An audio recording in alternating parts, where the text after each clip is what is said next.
Hey everyone, Hey, and it's welcome official. to Prune. Hey everyone, and welcome to Prune Belly Insiders. Today we have a special guest, but first I just want to announce that I've started a Christian YouTube channel under my name, Mikey Adams, and a link to that will be in the description below. But this week we have a very important guest, a mother of a Prune Belly survivor, Chrissy Mason. Hello. Hey, how are you doing? I am good today. How are you? Pretty good. So, why don't you tell us a little bit of how the pregnancy went and how you found out Dan had prune belly syndrome. Well, it was what I thought was a normal pregnancy. A couple things after he was born that it was kind of like hindsight. It's like, oh, maybe that was a little different. I had an ultrasound early on, way at the beginning, and then I didn't have any more ultrasounds after that. So they tell me they would have seen that he had prune belly. But when he was born, he was actually a week late. He was born, and the doctors knew right away something was wrong. They kind of whisked him away to the NICU, and then they came in a little bit later and put a big giant medical book on the hospital table and said, pointed to, this is what we think he has. I it was, I think in the book it might have been called isn't it Eagle-Barrett, right? Yeah, Okay. Eagle-Barrett syndrome. And then prune belly. And I recognized it because I have a family member, a cousin that had two babies with something very similar. She unfortunately lost her babies, but they had something very similar, and so I knew the description of it and the details, and then we just kind of went from there. He was in NICU. They just didn't know right at birth what what his diagnosis was. They knew the prune belly, but they didn't know like what was wrong inside. So within a few days and testing, they knew he had some he only had one kidney. His bladder was very large and distended. He had a little hole in his heart, but that wasn't anything they were concerned with at the time. Like they watched it, but not overly Right. concerned. Um, he had sleep apnea, or not, not sleep apnea, but they sent him home on an apnea monitor. But it was tough going the first few days in the NICU, and nothing that they could really like pinpoint exactly what was wrong with him. Our pediatrician immediately knew that if there were any issues, we would go to the University of Minnesota, where a pediatric urologist, Dr. Yuri Reinberg, was treating a lot of the issues that go along with prune belly syndrome. All right, that's interesting. And you said in the beginning there were some signs that led them to prune belly. What were some of those signs? The wrinkled stomach and the wrinkled abdominal area. They knew, yeah, wrinkled abdomen. They knew that something wasn't right, and yeah, it was definitely telltale sign of prune belly when you saw him. So Yeah. So through the pregnancy, you didn't have any complications or trouble? nope, nope. The only thing I thought of afterward is when he kicked and moved around, it was hard. It didn't, like you said, hindsight, it didn't feel like a fluid baby kick. I always thought he kicked really like hard and a doctor said it could be because there wasn't a lot of amniotic fluid because it had been all in his abdomen Okay. in All the right. bladder, and that's why the bladder was so distended. But that's the only problem I had looking back, that I would have thought would have been an indicator. So with the process of them diagnosing the prune belly, um, how were you feeling during that process? Or did they know right away that it was prune belly? Well, they knew right away. Like I said, just within a Right. half hour, they brought that book in, and they didn't know how sick he was. They didn't know. right off. I was nervous and scared, but I look back on it and I don't I I just don't remember like I was, upset. I remember the next day one of my brothers came to visit because he thought something was bad was going to happen, so he wanted to be there with me, which is very sweet. Yeah. But everyone was, we were all kind of worried, the whole family. But I remember just thinking too, like, what is it, what do I have to do, what do we, how sick is he going to make it through the night? They didn't know, we didn't know. So that was, I think, maybe the first 24 hours, like, what is this, what's going to Right. happen? All right. And how would you say his childhood was growing up? Like, did he Um, have many friends or, bullies or how? yeah. Danny was born. See, I call him Danny. Danny was born with a social bone. He, I want to say it was as normal as could be for someone that was sick, dealt with a lot of health issues, a lot of um, complications here and there due to his prune belly. He If you saw him as a kid, like out in public or at school, you wouldn't know he was sick. And he always had a normal kid disposition, except when he would get sick or have his health issues or surgeries or whatever. But I would like to think he was a normal kid, except for being sick. So, Right. And to me, I think I mean, it could be a good thing or a bad thing, but I think it's a bad thing that the fact it is an invisible disease, because not many people will recognize it or even know what it is or how to research it because we put on a strong front. yep. Yep, I think I don't know about all prune belly syndrome Oh, I wouldn't say kids, all of them, but adults, I'm but saying the yeah, people I've met. yeah, right. A strong front. I think that's what it is. And is it because you just want to try and be normal, or you don't want to bring attention to yourself? That's an interesting topic of discussion. Right. Yeah. So, what were some of the surgeries he's had, and what was your mindset going through them? Like, I know you said he had kidney transplant. Did you Right, guys get right. tested to donate the kidney? Actually, his dad, my husband, dad was the first donor because I'm the opposite blood. I'm a different blood type. So we knew dad was going to be the donor. When they got tested, I, I don't, I'm kind of, I don't want to sound arrogant, but I'm a little cavalier when it came to some of the stuff with Danny. Like, I'd been through so much. It's like, okay, we can do this. And I compartmentalize. I could click into like a clinical mode for Dan and health issues. I always crashed afterward, like, he's better now, and I would crash.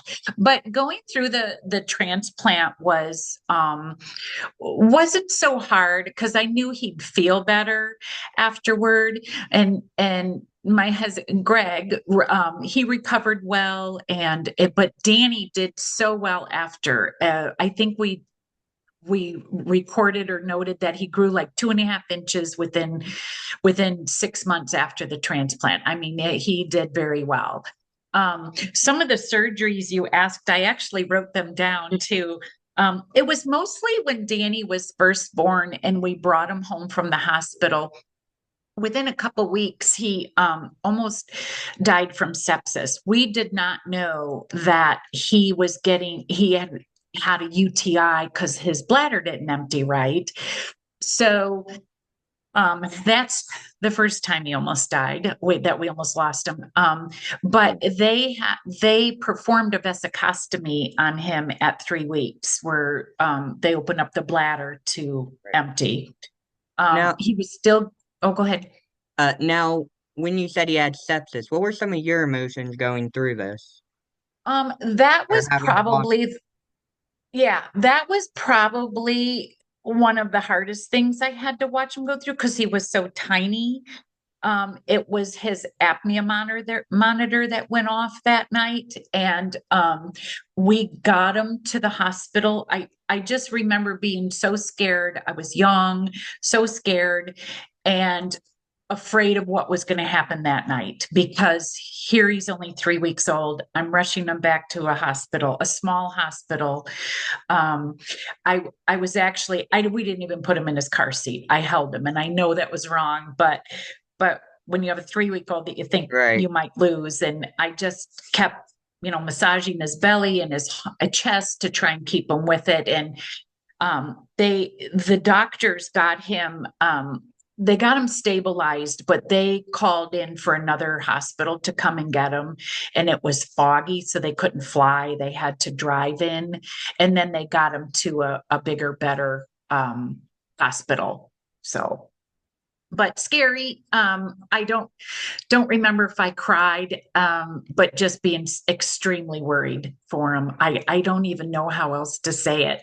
It's a Right. worry, a level of worry you just parents don't know. Right.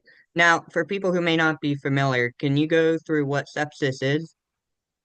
Or Sepsis it, is okay, now this is layman's terms. It's an infection that moves into the blood system.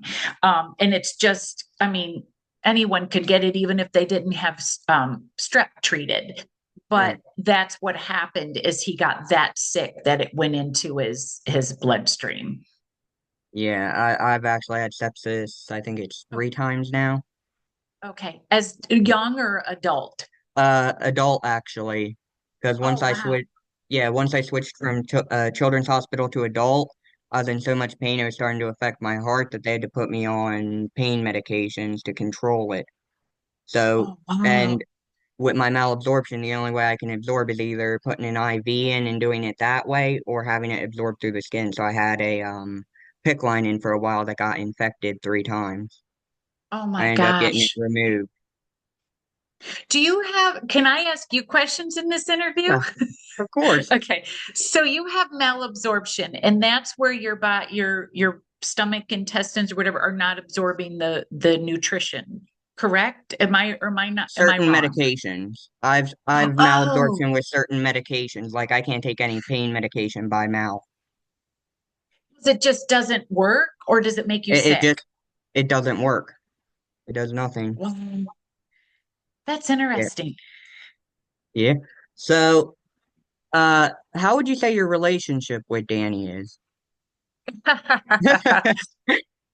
Any family member that's going to watch Right, this is yeah. going to laugh. We have a love-hate relationship. Right, No, it's we're close. We're close. I like to think we're close.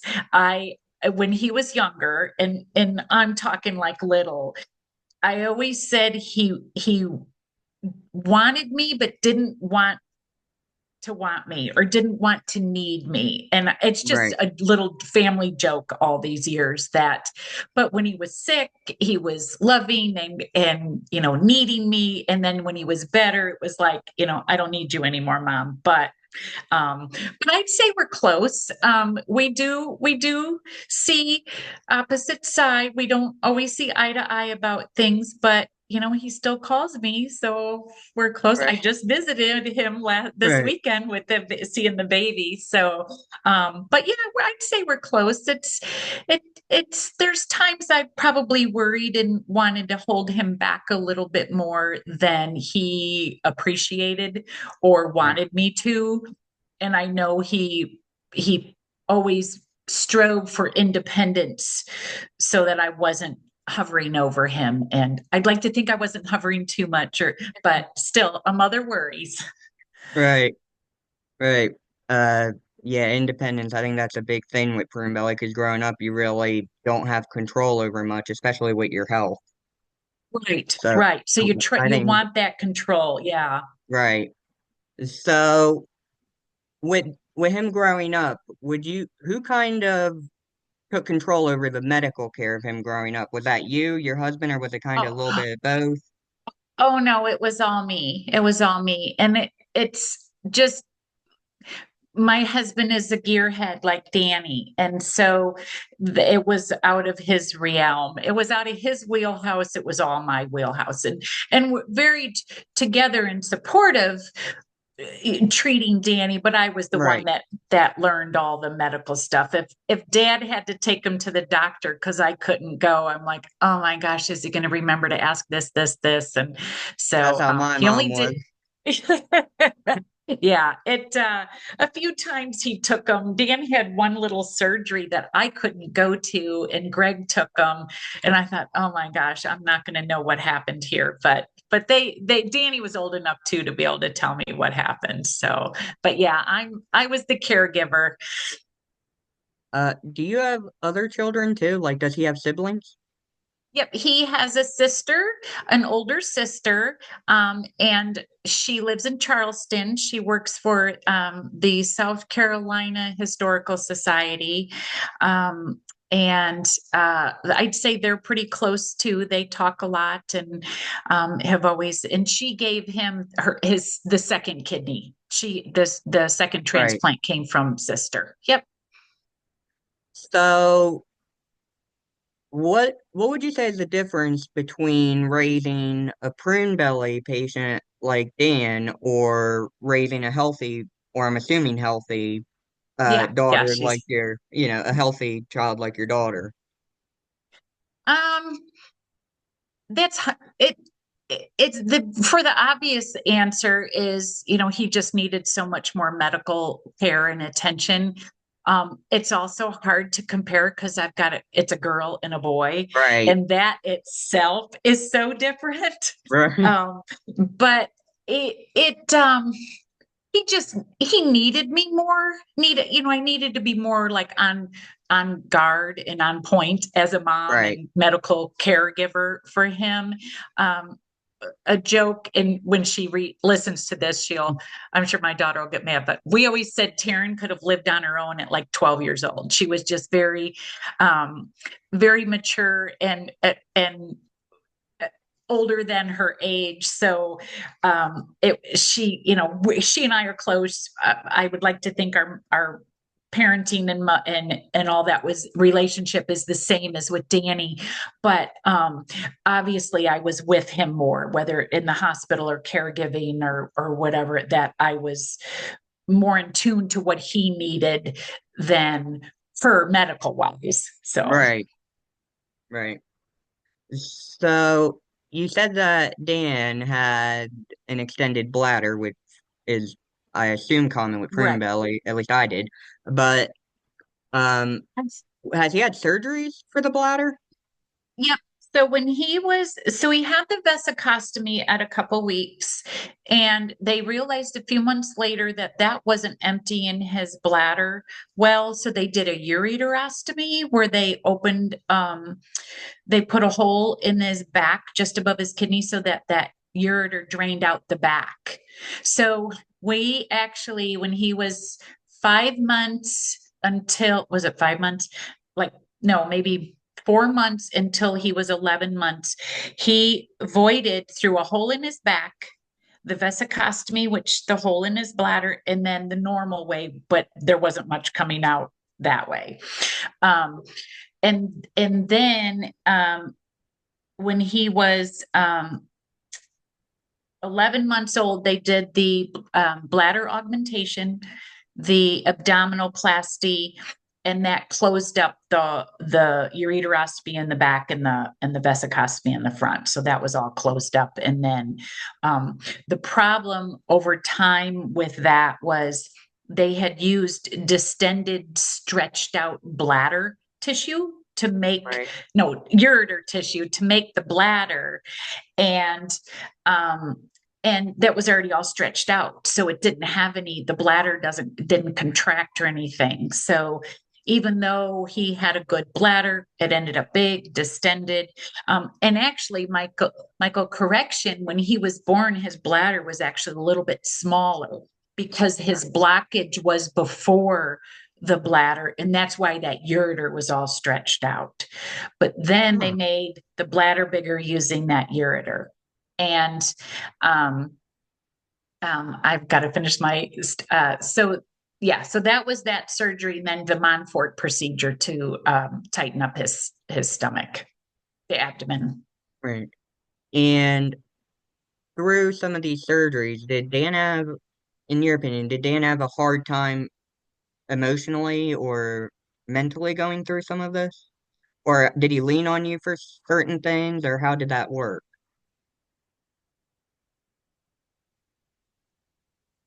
I I don't think, think so because we just kind of like went along with it. I knew it was hard on him, and times he couldn't do things that other kids were doing, that maybe held him back a little. But I never thought that he was struggling emotionally. If he was and I missed it, of course I'm going to feel like the guilty mom. But he always just tried to go along with what was happening, and he did have good friends and a good social group to maybe take his mind off of it. I don't know. It right, was, yeah. right. Yeah, I don't want to speak too much for him, but I don't think he struggled too much emotionally that way that I could tell. All right. And your relationship with your daughter, you mentioned that Dan got more attention than her due to the medical problems. Uh, Right. did that ever, did you notice any jealousy or stuff like that with the attention he was getting, or? No, no, I don't think so. I don't think so. When she was really little, when Danny was first born, Taryn was 3. And she spent probably that first year that he was born, she spent a lot of time with dad. If I was in the hospital for extended time, or when we lived in Northern Illinois at the time, and we doctored for Danny in Minneapolis, I would be gone for a while, and she spent a lot of time with dad, and that's they my husband still talks about that's oh, I had Taryn when she was little, that they have a very close relationship, and it could be because she was with him a lot, but also with her grandparents, with grandmas and grandpas she spent, and family, aunts and uncles she would stay with. And yeah, so I don't think there's a jealousy. I've never neither she's never stated that to us, so I would hope not. Again, if there is and I missed it.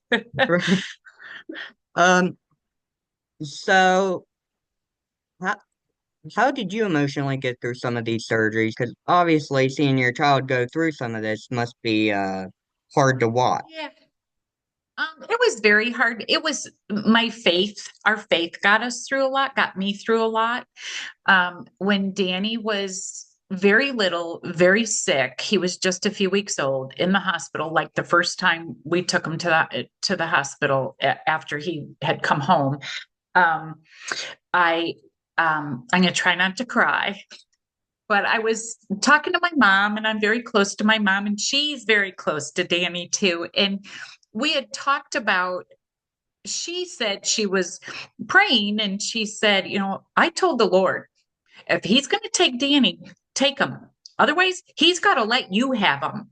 And that kind of stuck with me, that's kind of what I said. It's like, okay, Lord, if you're not going to take him, then let me have him and let me take care of him. And that's kind of been my go-to prayer, go-to uh Right, mantra of faith, getting through a lot with Danny. It's been tiring, exhausting at times, but it's I just I know the theology's not right, but I knew we had him for a reason. And that's, right. yeah, it yeah. I like I said, I know the theology isn't right, but we have Danny for a reason. And we, if the Lord knew we could handle it, or just, hey, it happens, but I've always felt that Greg and I were strong enough to handle it. That's amazing. And it's amazing that you were able to keep your faith through it too. Because I've kind of Yep. heard conflicting stories between Prune Belly family. Some of them through this get closer to God and they're really into it, and others see it as why would God allow this and kind of Yeah. stray away. So I've seen both extremes between the Prune Belly family. Yeah. that's not even something I could comprehend, not stepping away from God for that reason. Yeah, I needed him more than ever. Right, So yeah, but it's a why me question, but then also why not me question. right. So yeah. So, what was one of the hardest parts of being a parent to a prune belly survivor? Never knowing when the next curveball was coming. Danny would be really healthy, very, we would get going with our lives, and then boom, he'd get sick and end up in a hospital. It's kind of like everything gets put on hold. And that would be, we'd go on vacation, he'd end up sick. And it got to the point where when we went on vacation, we'd find, how close is the hotel to the ER, that kind of thing. It's like, how long, is he healthy before we leave? And Yeah, something so families should never have to think about when they go on right, vacation, but right, right. Unless you have like a pack of wild boys for kid, right. on vacation. But um yeah, but no, that was probably the hardest thing, is just you never knew what was going to happen, and things would be going good and something, he'd get sick, or he had some small bowel obstructions that those always threw us for a loop because we never knew what was happening. And then it got to the point where we knew the signs, but those might have been the hardest uh, times of going through the small bowel obstructions. And he's had multiple small bowel obstructions. Yep, I think altogether, he's had four, and he had two surgeries for it. A couple of them, they just kind of dissipated on their own. And it comes from all the surgeries he had put left scar tissue, and the scar tissue would just hook on to a piece of bowel and tighten it up. And we think it was '09, it was the end of '08 or the end of '09. We had all had the flu in the house, and he was getting better, and like a week later he sat up, and maybe not a week, a couple of days, and just projectile vomited all over the living room, and I knew immediately what it was. So it took him a few days at the hospital to figure it out, and they went in to fix it for surgery. They opened him up, and it was one little bitty piece of scar tissue that was holding part of the bowel together. And the surgeon snipped it, and he was fine. It was like, so that's how scar tissue works. And Right. I don't know how many other prune belly kids out there have had that issue with all the surgeries. We just don't know. It would be Right. interesting to hear how many have been in that situation. And what's interesting is I've seen research for how many children there are with prune belly, but I've never seen research as to how many adults there are with prune belly. And I understand it's because it's rare, but I think that type of Right, research would right. help a lot more too. Yep. Yeah. Because they didn't survive. It Right. is what we were always told. That's why there aren't many older ones, because the older ones would have been born in the 50s and early Right. 60s, and they didn't survive. So Right. They that's didn't have the yeah. medical capabilities to survive. Right, right. They wouldn't have known what it was. Although Eagle-Barrett was, I can't remember what year that they discovered it and named it from the doctor, but Right. um yeah, but they just didn't know. And I would suspect that a lot of the babies were born very ill and couldn't even survive. So All right. And for a mother who's pregnant and just found out that their child's going to have prune belly, and the doctor is saying you either have to abort or you need to make your decision here, what advice would, not to make their decision, but what advice would you give them? well, I didn't know that he had prune belly in utero, um, because I didn't have any ultrasounds later in my pregnancy, just an early one. And I I don't have any advice, Michael. I wouldn't know what to tell someone, Right. because yeah, it had I known ahead of time, I would like to think that we could have taken measures to either correct it or alleviate any of his issues inside, but I don't know that I could have aborted. I don't know that I could have done that, but Right. that's me. Yeah. Right. So I'm the same way. that's a hard decision, but yeah, yeah. Not one I'm glad I didn't have to make that. Right. And what's a word of encouragement you would give mothers who had their babies born with prune belly and are struggling right now? Um, well, this is also comes from some prayer years ago. Uh, I I used to pray for Dan and what can I do? How can I make him better? And I always just heard the Lord saying, just love him. Just love him. So just love your children and take care of them.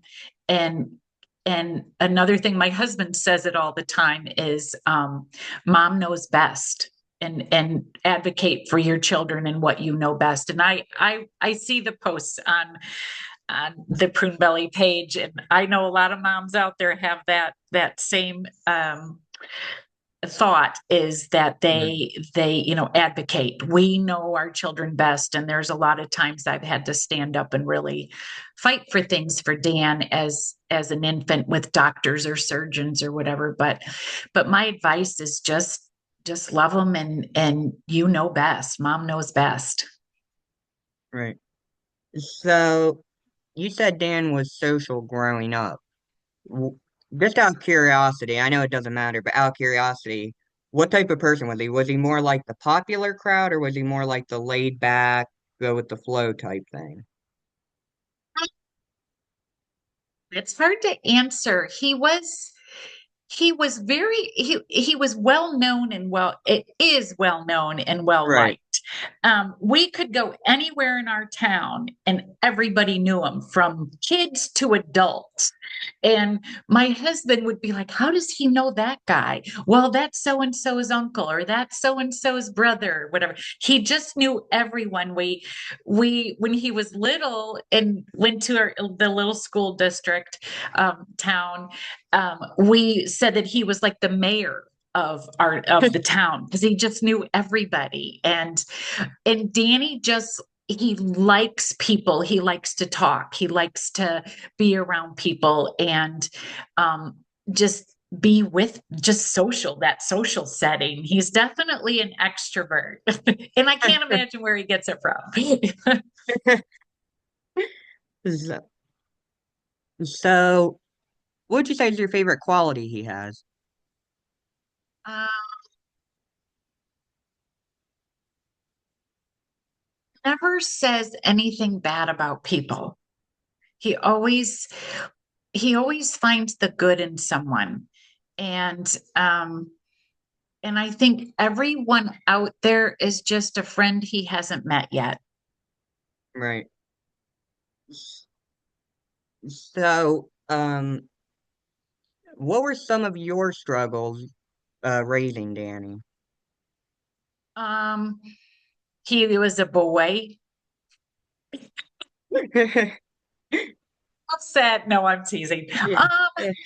I think what I alluded to earlier, where he like didn't I wanted to protect him and shield him from getting hurt, or not wanting him to get sick, or issues. And so I think that probably the hardest thing for me was, how much do I protect him and how much do I let him go live his life? Whether he was 5 or 10 or 15 or 25.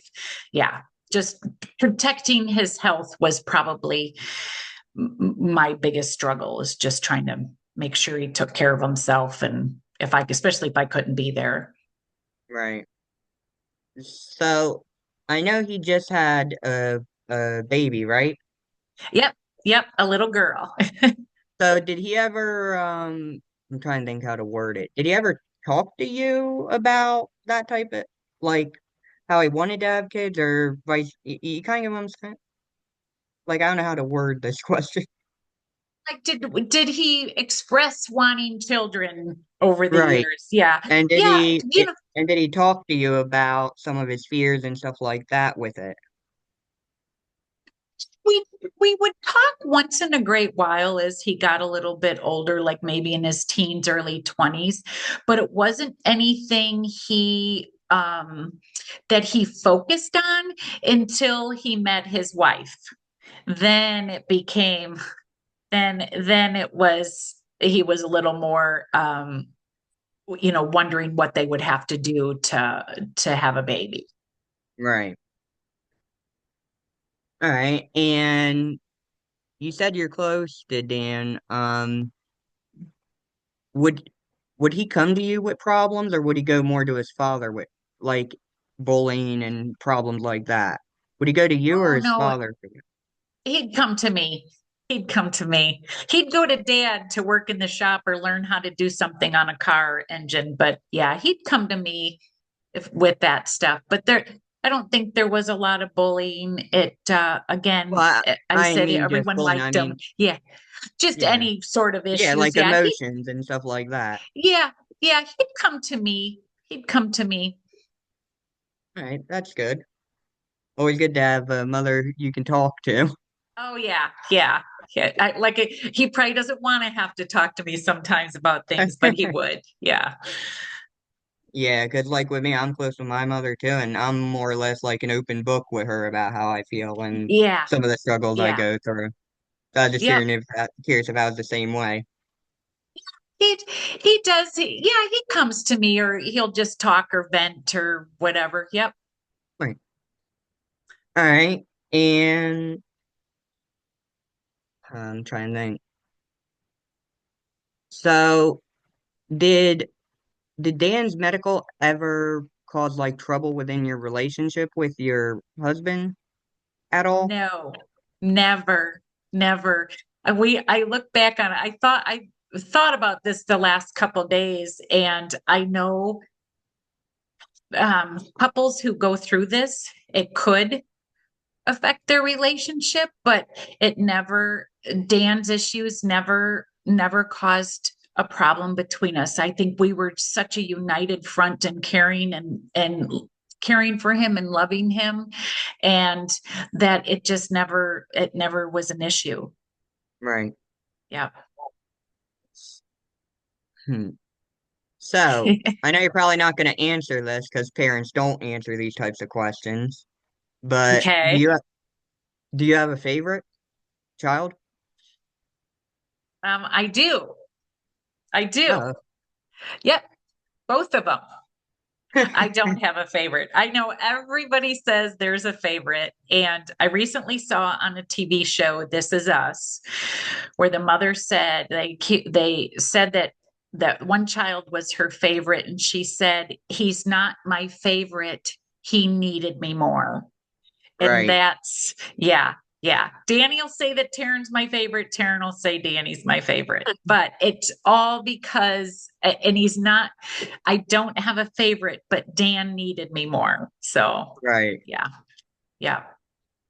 And besides, Taryn is more fun to shop with than Danny.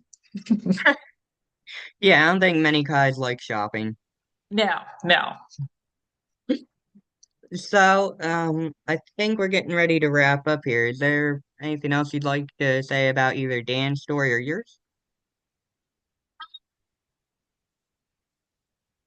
I could probably rattle on about things, but I do have something to say. I watched Dan's interview with you yesterday or the day before, and I was so impressed with him and so proud of him because I didn't know he could talk and articulate that way.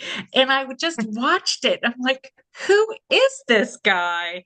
So it was a proud mom moment that he was so, and I've had friends and family reach out that they watched it and were so impressed with his interview. And I thank you for giving him that opportunity. Yeah, I did this to try to get the different perspectives of Prune Belly out there because I don't want to say anything bad about the network, but in my opinion, you can't really talk openly there in terms of the negatives. 'Cause- Yeah, and yeah. Do you think it's like on the Facebook page, do you mean? yeah, yeah, Okay, yeah, like the reality of it. If right, people, yeah, yeah. It's, I right, mean, you want to stay positive, but it's not always positive. I may have a more positive outlook because we went past that are all already. But if you would have asked me 20 years ago, 25 years ago, I could have been a wreck. So, but yeah, I like this. I haven't watched any of the other interviews yet because I didn't even know this existed. So I can't wait to go back and watch the other ones. And like I said, 20 years ago, my story, I could have had a whole different approach to this. Same with Danny. It's right. his story may have come out differently, but I can't wait to watch the other ones and especially the different aged patients. Thanks. So I think we're wrapping it up. I want to thank you again for coming on, everybody. Please Thank like, you. subscribe. No problem. Please like, subscribe, and share the video. Together, we can hashtag spread prune belly awareness and hopefully get more research to eventually either make life better for prune bellies or find a cure. Thanks for watching, and I'll see you next week.